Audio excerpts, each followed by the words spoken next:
Seconds. Still. Oh, she's scratching her head. Is now. Hi. I need a big thing like this. You're on. Okay. Hi. It's like you're pretty. Okay, go. All right. Hi. Hello. It's Dr. Sue. Sorry for being a little late this evening. We have been working out some broadcast glitches, and so we're unglitched. We are now officially unglitched, and so we'd like to begin this evening with this short answer. And this evening's conversation is going to be very broad-reaching, and it also is going to be very simplistic and deeply personal. So pay close attention, okay? The biggest point that I want to make in the short answer today is that we are attached to our mind, okay? And what I would love for you to understand is that you are not your mind.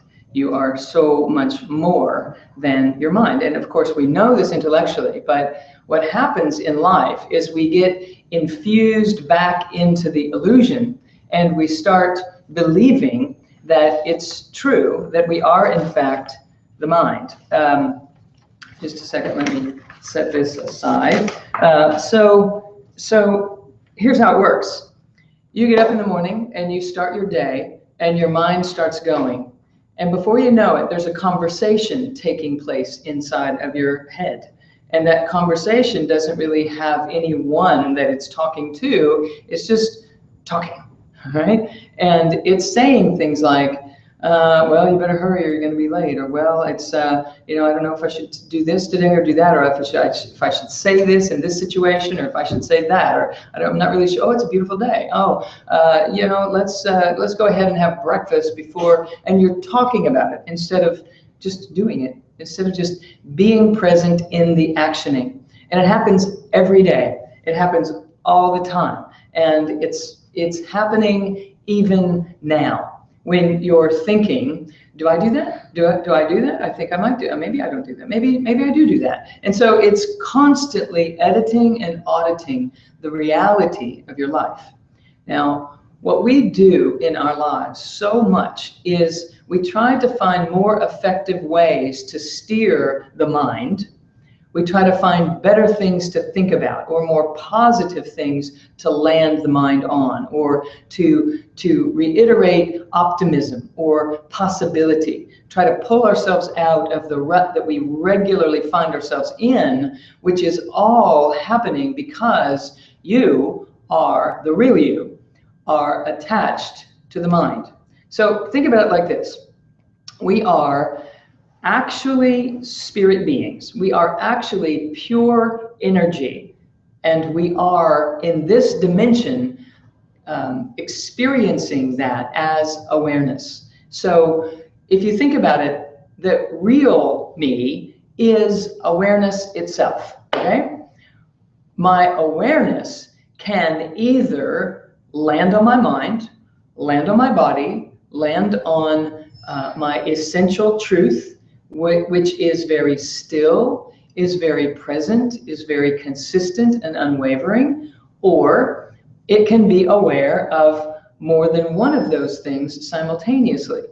If my awareness, the real me, becomes aware, or I land on more than one piece of this triad that I just described, I'm much more likely to be in a state of peace than I am if my awareness has only landed on one of those pieces, okay? So if my awareness can be aware of its true nature, which is stillness, and be aware of my mind, which is probably rattling, and be aware of my body all at the same time, what begins to happen is we start to pull all of our faculties together.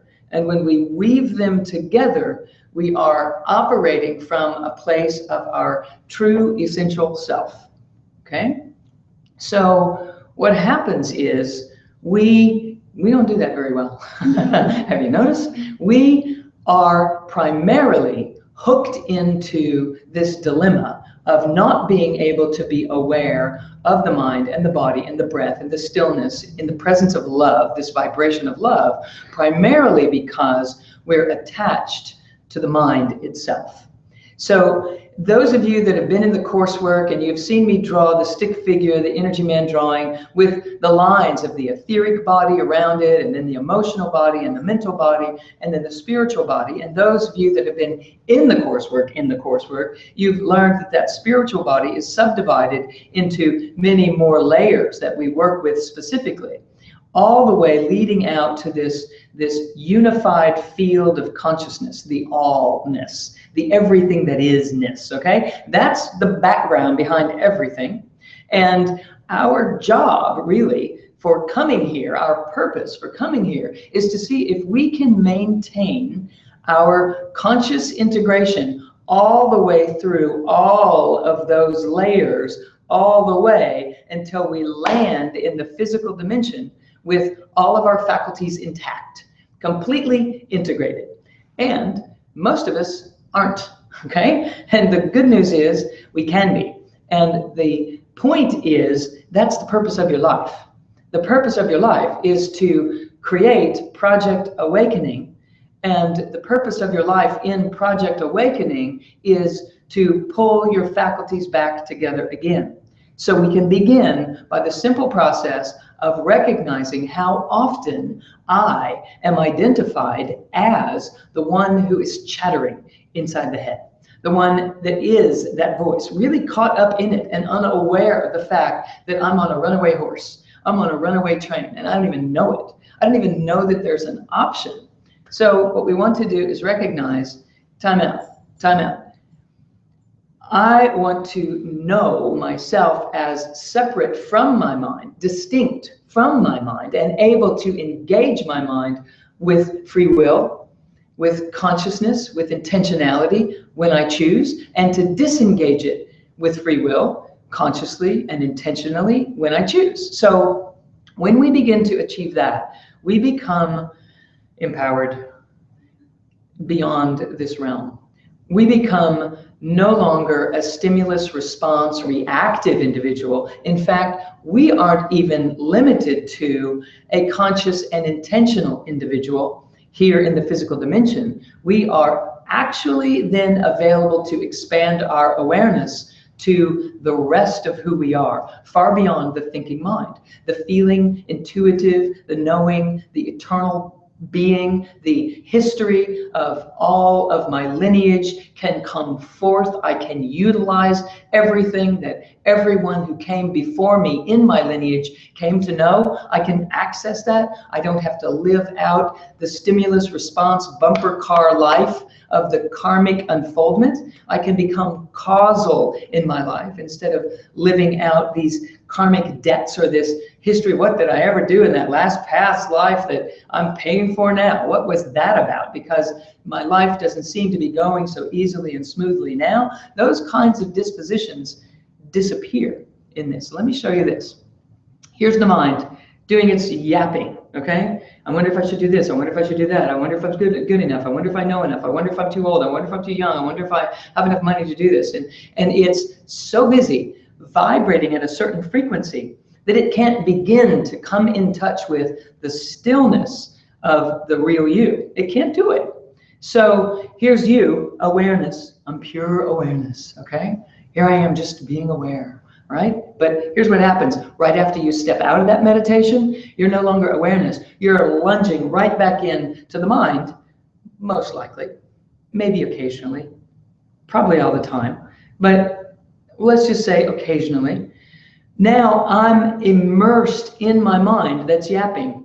So I think this is the only reality that I've got. My job is to slow this yapping down enough, consistently enough, that the vibration in my whole system is such that I can disengage from this identity, okay, and experience myself as pure awareness, pure freedom. And what happens then is I can start to raise my vibrational frequency even more, because the mind operates on a certain vibrational frequency, on a bandwidth. And the highest frequency is very still. The lowest vibrational, but most active, just rattling you, is the activity of the mind. And so when I slow the mind down, I come into the contact with the portion of the mental body that is more free. It's the portion of the mental body that gets that we are more than just this. And the pure awareness does engage with the mind, but the mind is stilled. So we have to learn how to still the mind enough that this can resonate with this central core presence that is running up and down through the center of you.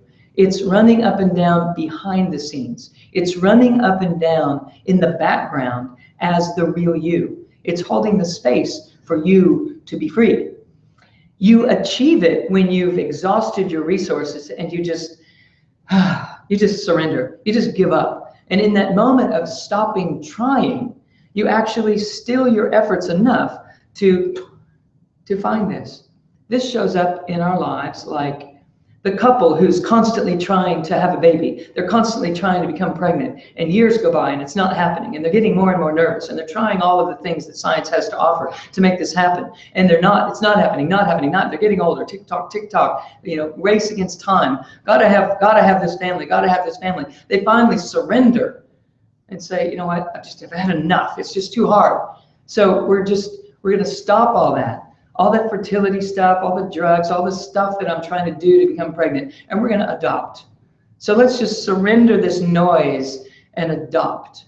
And so they turn their eyes toward possibility again, a new hope, a relief just before that new hope of the new idea, the relief of the release of this conditional efforting is enough to disengage this.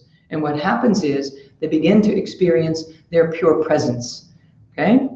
This might be doing this still, but they have had a disengagement there, and they're starting to identify in their heart space again. They're starting to identify with a new birth, a new beginning. And what happens in that moment is the whole system drops in to a state of well-being. And so while they're busy over here adopting and going through these process, and they finally get this to go through, and they invite their new family member into their home, and their hearts are blossoming. 2 months later, they become pregnant. Okay? How many times have we heard this story? We hear it all the time. And it's just one example of how it's happening in our lives constantly. The moment we stop trying and we start surrendering, this process of disengaging from the mental body begins to take hold. It begins to birth itself in your life experience. And the ironic thing is, that's the point of your life. So if we could get some consciousness around that and get some intentionality around that and practice it on a regular daily basis, what gets to happen is we don't have to go through the crisis, the strain, the drain of the exhaustion that it takes to ever get us to that point of surrender. So building a case here for stilling your mind, allowing you to recognize that there is tremendous value in stilling your mind. And when we do, we disengage from that, which allows us to free up our awareness to become aware of a higher and higher frequency version of who we really are. When we come in contact with that higher and higher frequency version of who we really are, we begin infusing that information into the subconscious, but it's still the mental body. We begin infusing it into this. And the more I'm aware of the whole truth of who I am, the more comfortable I feel. The more easily it is that I bring love into the situations that this mind finds conflicting.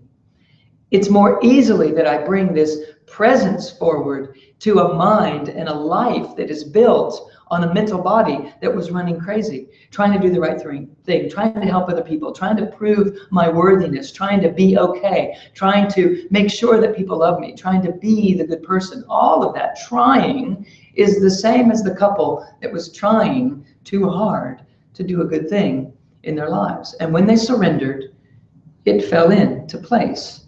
So what if I could extrapolate this information into my own life and say, every time I'm in conflict, every time I'm in a resisted situation, every time there's friction, every time I'm in an argument, every time I'm not saying anything because I don't want to get in an argument, every time I'm driving away upset, every time I'm going to bed upset, every time I'm in contemplation of what I need to do differently.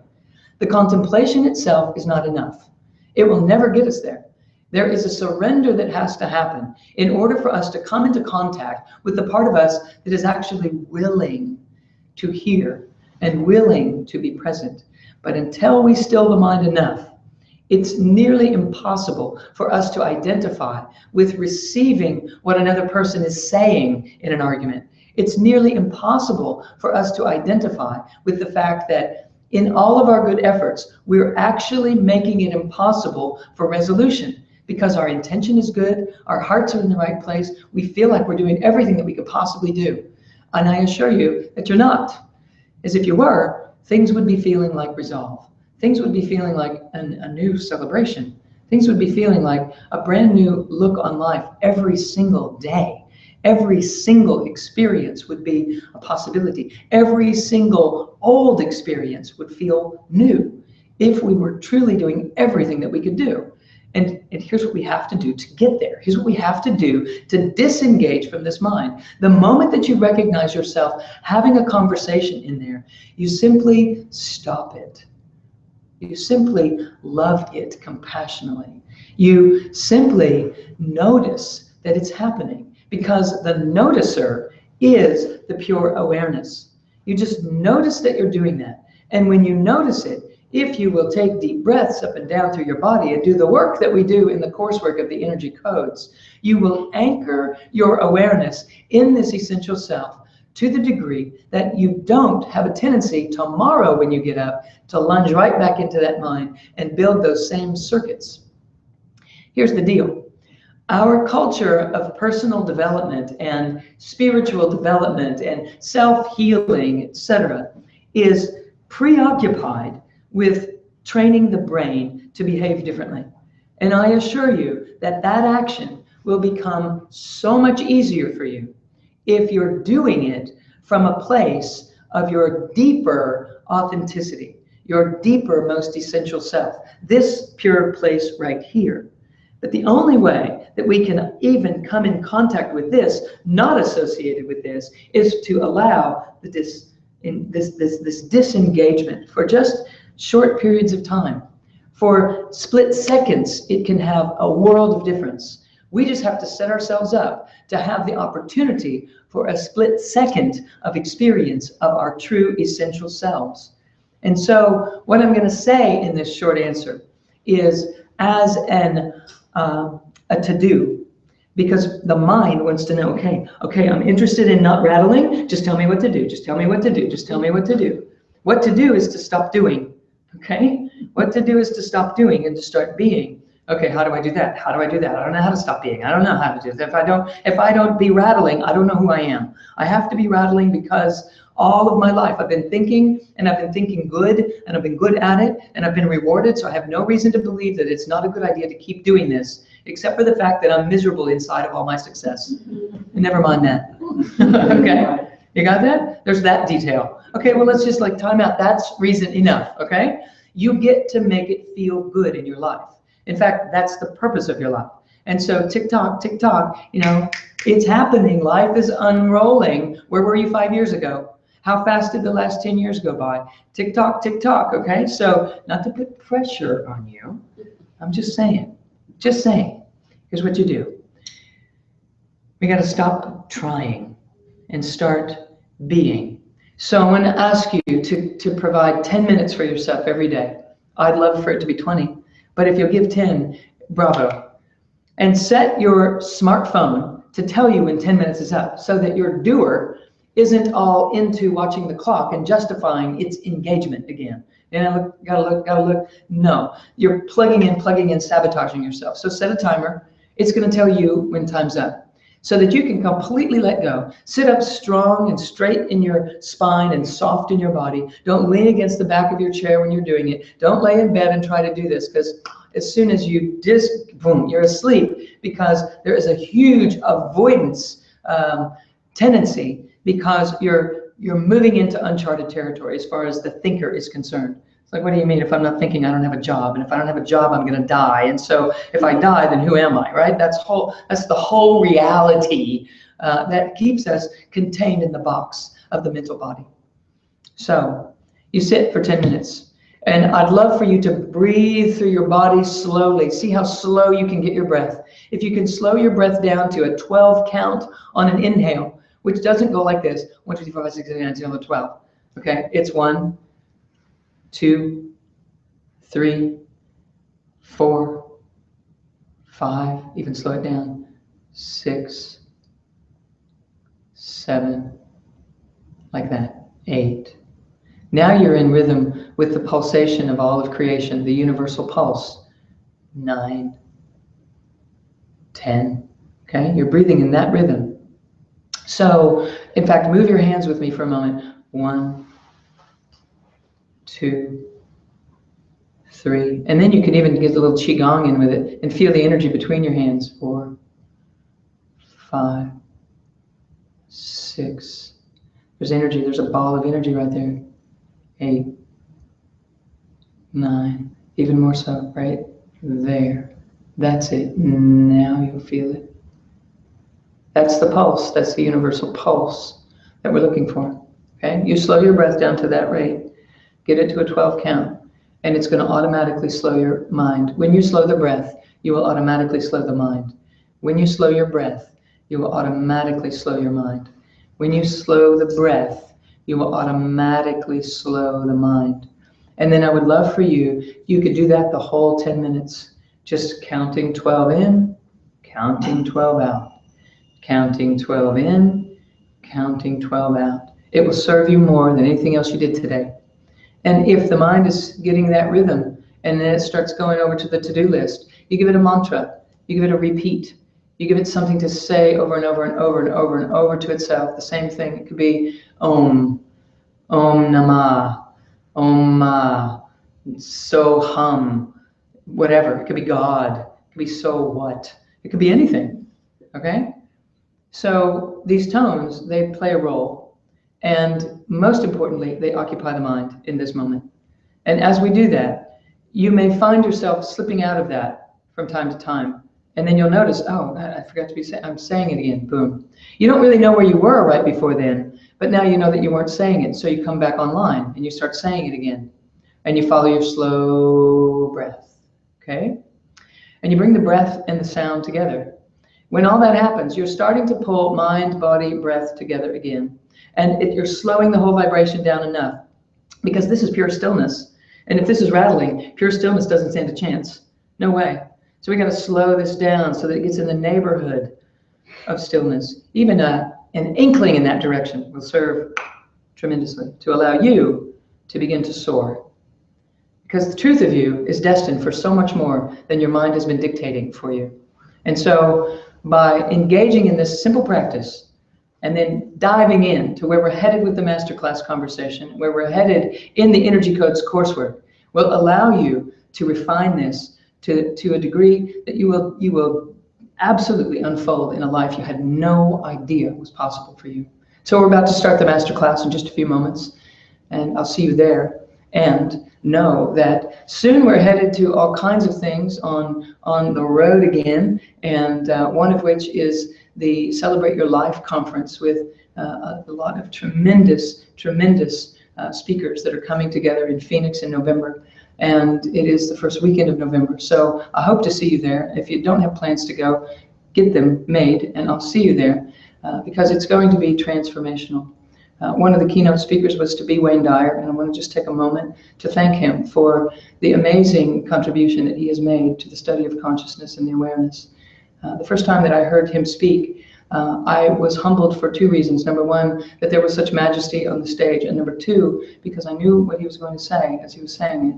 And I felt so incredibly humbled to be tapped into a similar frequency of this brilliant man, and knowing that the number of lives that he has had an impact on was my path. It was that I was to be in service in that same way. To whatever degree that I will be able to. That is my intention.